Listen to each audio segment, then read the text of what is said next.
రాజు, మనం రోజు టీ తాగుతున్నాం కదా. ఈ టీ షాప్కి లాభం వచ్చి పెద్ద బిల్డింగ్ కట్టేస్తారనిపిస్తుంది. అవునురా, కానీ మనకు లాభం ఏమిటి? మనం మాత్రం అప్పటికి కూడా చిల్లరతోనే టీ తాగుతూ ఉంటాం.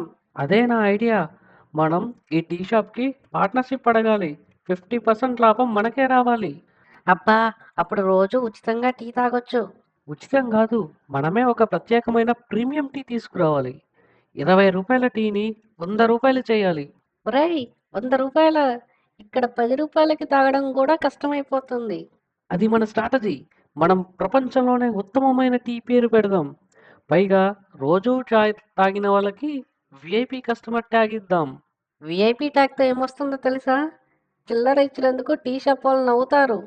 అది లేదురా, వీళ్ళకి బెనిఫిట్స్ ఉండాలి. 10 రోజులు వరుసగా టీ తాగితే 11వ రోజు టపాస్ అనే బిస్కెట్ ఉచితం వాళ్ళకి. నీ లెక్కల్లో బిస్కెట్ తినేలోపు మనం రిచ్ అయిపోతాం. సరే, ఆ ప్లాన్ పక్కన పెట్టేద్దాం. మనం వేడివేడి టీ లవర్స్ అసోసియేషన్ పెడదాం. అందరూ సభ్యులవుతారు. ఇక్కడ టీ తాగడానికి ర్యాలీ కూడా తీద్దాం. ఒరేయ్, ఒక కప్పు టీ తాగడానికి ఇన్ని ర్యాలీలు అవసరమా? నువ్వు ఆ ర్యాలీలో ఉండి టీ తాగలవా? ఐడియా సూపర్ ఉందిరా. ర్యాలీలో ఒక్కొక్కరికి ఒక్కొక్క కప్పు టీ పంచితే వారే మన కస్టమర్లు అవుతారు. నువ్వు ఐడియాలు తీసుకుంటే టీ షాప్ కంటే ముందు పెద్ద మల్టీనేషనల్ కంపెనీ పెట్టేలా ఉన్నావు. ముందైతే ఆ టీ షాప్ వాడికి చిల్లర ఇచ్చి మనం వెళదాం.